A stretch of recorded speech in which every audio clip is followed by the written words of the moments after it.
Dani Louz, bonjour, Boker Tov.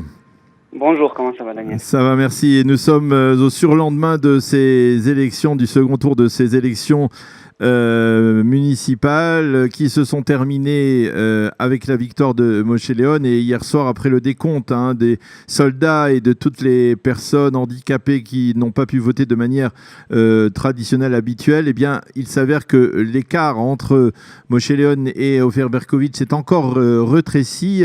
On parlait au début de 6 000 voix, c'est autour de 3 500 voix, si je ne m'abuse, n'est-ce pas ? Exactement. Voilà, 3 500 voix, ça fait 1,5% de différence. Il s'en est fallu de peu, donc pour que Ofer Berkovitch, qui est votre tête de liste à la municipalité de Jérusalem, eh bien, ne l'emporte face à Moshe Léon, alors que l'on pensait effectivement que Moshe Léon avait une sorte de victoire assurée avec le soutien d'une partie, on va dire, dominante du monde orthodoxe. Eh bien, Ofer Berkovitch a réussi d'une certaine manière à tenir tête.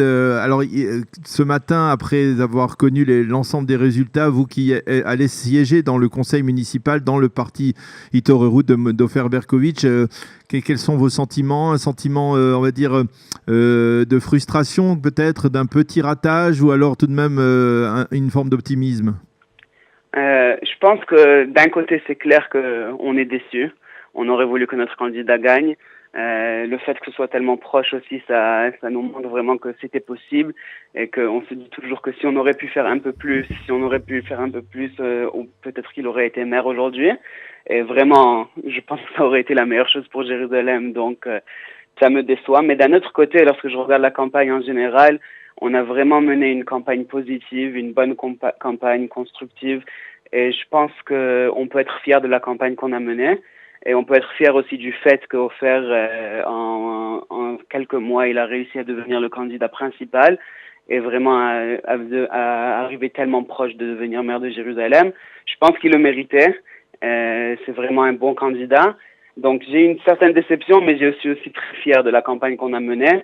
Et je pense que cette campagne, elle peut donner beaucoup d'espoir pour Jérusalem et pour le pays entier, parce qu'elle a réussi à réunir beaucoup de personnes différentes, de différents endroits, des Olim et des Israéliens de souche, des Haredim, des Datim Leumim, des Chionim, tout le monde ensemble dans une même campagne. Et je pense que ça peut donner vraiment beaucoup d'espoir pour l'État d'Israël en général. Alors, je le disais, Ofer Berkovitch, lui, contrairement, on va dire, à Moshe Léon, il a une liste solide au sein du conseil municipal avec 7 membres, n'est-ce pas ?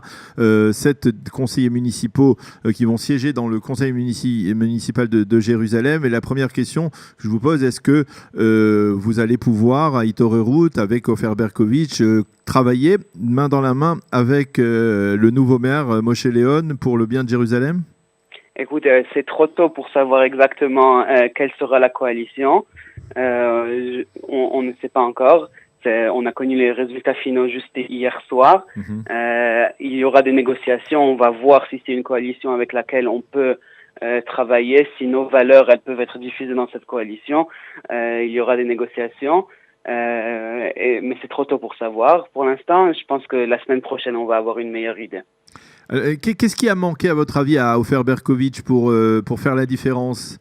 Est-ce que c'est une mobilisation dans le public laïque ? Parce que on sait que du côté du monde orthodoxe, les orthodoxes se mobilisent très massivement pour voter en faveur de leur candidat, et la culture israélienne est bien moins civique, on va dire, dans le milieu laïque. Et est-ce qu'il a manqué quelques voix, quelques milliers de voix dans le public laïque qui n'est pas allé voter, qui pourrait s'en mordre les doigts rétroactivement ? D'abord, notre soutien, il vient pas seulement du public laïque, il vient aussi du public Dati Leumi, sioniste religieux, et il y a même beaucoup de Haredim qui ont voté pour nous. Oui. On sait que les Hasidim se sont vraiment mobilisés pour nous à la dernière minute, pas la dernière minute, mais dans les dernières heures du vote, et ils sont sortis voter pour nous en grand nombre. Et donc, il y a vraiment un soutien très divers. C'est vrai que le taux de vote dans le monde Chiloni, c'est l'un des facteurs. Je pense qu'aussi, je dois dire qu'il y a beaucoup de personnes qui ont été influencées par une campagne de désinformation qui ont rendu Ofer Berkovitch une chose qu'il n'est pas. si c'est qu'on l'a appelé gauchiste, si c'est qu'on l'a appelé des fois même anti-israélien alors qu'il est un officier à l'armée. Et ça, moi, ça me rend un peu triste. Que ça a vraiment influencé plusieurs personnes qui sont ou bien restées à la maison parce qu'ils n'ont pas trouvé de candidat qui les représentait, ou bien qui ont voté pour l'autre candidat. Et lorsque l'écart il est tellement proche, alors je sais que cette campagne de désinformation elle a eu un effet et ça me déçoit. Alors, qu'est-ce qui manque aussi, on va dire, à Ofer Berkovitch pour être maire de Jérusalem dans 5 ans? Est-ce que peut-être qu'il était trop jeune cette fois-ci, peut-être qu'il sera plus mûr dans quelques années?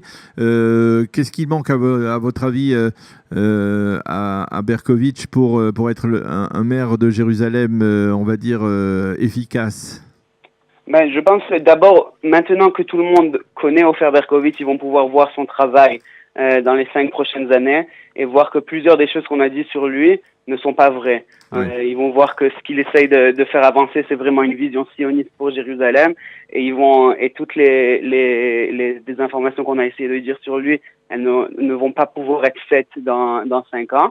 À part ça, c'est sûr qu'un autre 5 ans d'expérience, ça va toujours aider. Il y a plusieurs personnes, c'est vrai, qui ont pensé qu'il avait besoin d'un peu plus d'expérience et là, il va les avoir. Alors, j'espère que la prochaine fois, ils vont être plus calmes. Mais vous êtes conscient que, quoi qu'il advienne, eh bien, la population de Jérusalem étant composée, comme on le sait, dans le conseil municipal, il y aura une majorité orthodoxe et donc il faudra composer avec elle et que d'une manière ou d'une autre, il faut apprendre à vivre avec eux.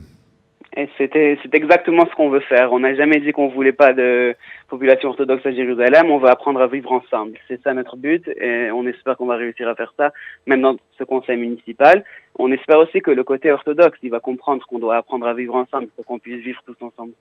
Alors une dernière question, Dan, plus personnelle. Vous êtes donc, comme je le disais, élu, cette fois-ci réélu, on va dire, dans le conseil municipal. Comment peut-on, est-ce qu'on a quelque part une appréciation sur le département de l'intégration et l'intégration des Olim? Quelle sera la fonction que vous souhaitez avoir, vous, au sein du conseil municipal pour est-ce que la Aliyah et la Klita des Olim de France en Israël ou des Olim francophones, puisque vous êtes vous-même canadien, elle vous sera chère et vous allez essayer d'œuvrer dans ce sens?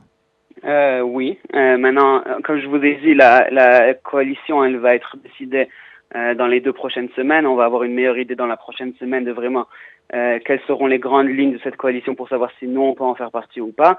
Si on fait partie de la coalition, on l'a dit pendant toute la campagne et on le répète maintenant, on voudrait garder chez nous le portefeuille de la Klita, de l'intégration, et ça serait moi, un francophone, qui l'aurait.